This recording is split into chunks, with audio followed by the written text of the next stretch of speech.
السلام علیکم ورحمۃ اللہ وبرکاتہ۔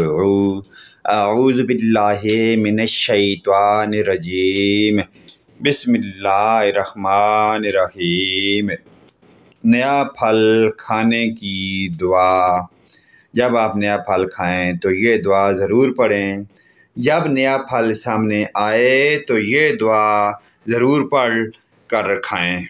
اللہم بارک لنا فی ثمرنا وبارک لنا فی مدیناتنا وبارک لنا فی سعینا۔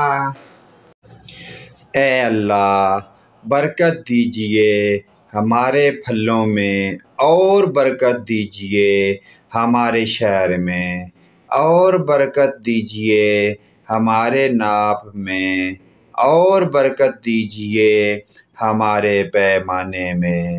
اس پیاری دعائیہ کلمات کو اپنے والدین عزیز و اقارب کے ساتھ شیئر کریں اور کمنٹ میں ضرور ہماری اچھی رائے ہمیں ضرور دیں۔